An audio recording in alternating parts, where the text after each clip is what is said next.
Welcome to our channel. Today we how to enable student loan refinancing with SoFi detailed guide step by step clearly.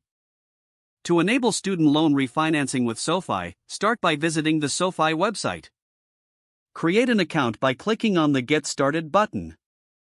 Fill out the required personal information, including your name, email address, and phone number. Confirm your email address by checking your inbox for a verification message from SoFi.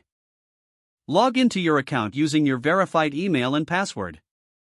Once logged in, navigate to the student loan refinancing section of the website. Review the eligibility criteria to ensure you meet the requirements.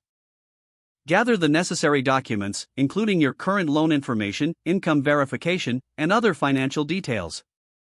Begin the application process. Provide information about your existing student loans, including loan types and balances. Enter your income details and any other financial information requested. Review your credit score, as it may impact your loan terms. SoFi may perform a soft credit check to get an overview of your financial profile. After submitting your application, wait for SoFi to review your information. You will receive a loan offer if you meet the eligibility criteria. Review the loan terms, including interest rates and repayment options. If you're satisfied with the offer, accept the loan by following the prompts.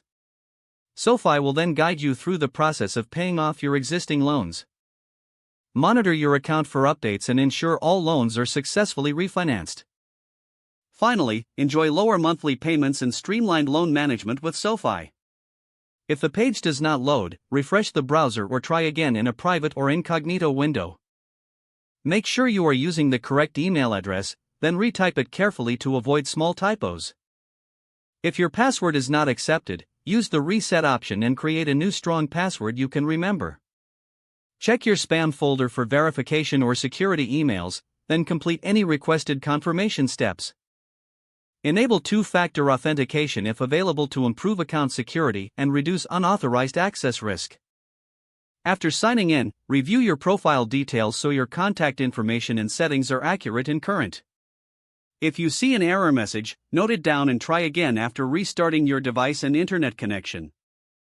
Log out when you finish, especially on shared devices, to keep your account and payment information secure. Don't forget to like this video and subscribe to our channel for more step-by-step tech guides.